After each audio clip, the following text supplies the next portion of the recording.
Hello बच्चों, इस video में हम प्रेमचंद के फटे जूते निबंध से संबंधित जो शेष प्रश्नोत्तर हैं उनको करेंगे। इससे पहले के भाग में हमने इस निबंध से संबंधित पहले प्रश्न को हल किया था। इस पाठ का दूसरा प्रश्न है, नीचे दी गई पंक्तियों में निहित व्यंग्य को स्पष्ट कीजिए। निहित का मतलब होता है शामिल। जो इन लाइंस में, इन पंक्तियों में जो व्यंग्य किया जा रहा है उसको स्पष्ट करना है। पहली पंक्ति है, जूता हमेशा टोपी से कीमती रहा है। अब तो जूते की कीमत और भी बढ़ गई है और एक जूते पर 2500 टोपियां न्योछावर होती हैं। उत्तर है, जूता हमेशा टोपी से कीमती रहा है। यहाँ टोपी सम्मान और योग्यता का प्रतीक है, तो जूता शक्ति और सामर्थ्य का प्रतीक है। प्रतीक मतलब सिंबल। इसलिए जिसके पास सत्ता और शक्ति है उसके भय से सम्मानित व्यक्ति भी उसके चरणों में नतमस्तक होते हैं। नतमस्तक होना मतलब सिर झुकाते हैं। पंक्तियों में निहित व्यंग्य है कि एक योग्य और सम्मानित व्यक्ति को ऐसे व्यक्ति के सामने झुकना और दबना पड़ता है जिसके पास उससे कम योग्यता है और जो वास्तव में सम्मान के लायक नहीं है, लेकिन उसके पास शक्ति है जिसके बल पर वह समाज में अपना दबदबा बनाए रखता है।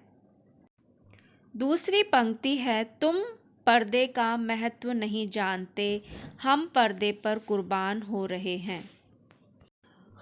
उत्तर, तुम पर्दे का महत्व ही नहीं जानते, अर्थात तुम्हारे व्यक्तित्व में बनावटीपन और दिखावा नहीं है।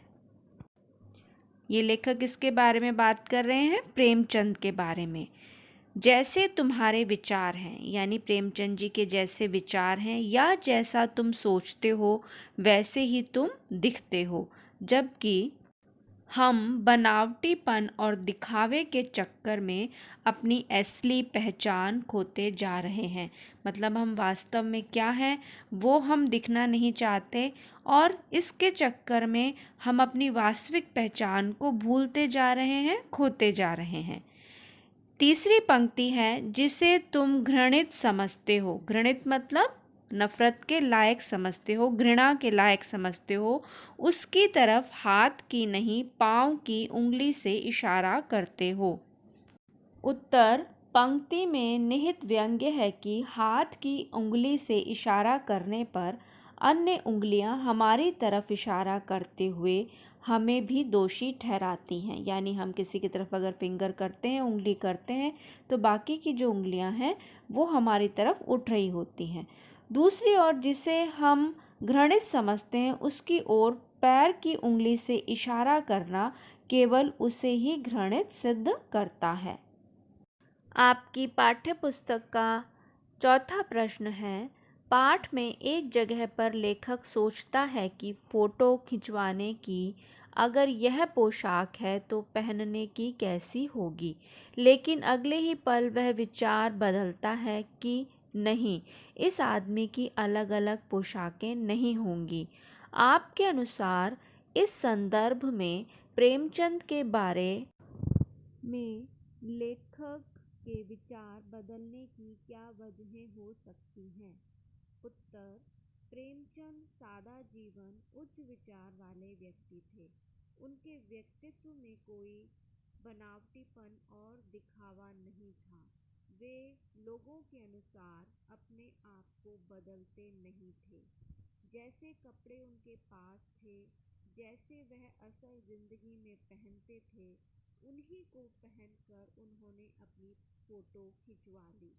उन्होंने यह नहीं सोचा कि लोग उनके बारे में क्या सोचेंगे, क्योंकि वे बेपरवाह और वास्तविक व्यक्ति थे।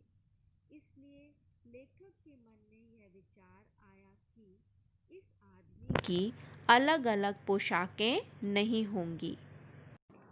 आपकी पाठ्य पुस्तक का छठा प्रश्न है, पाठ में टीले शब्द का प्रयोग किन संदर्भों को इंगित करने के लिए किया गया होगा।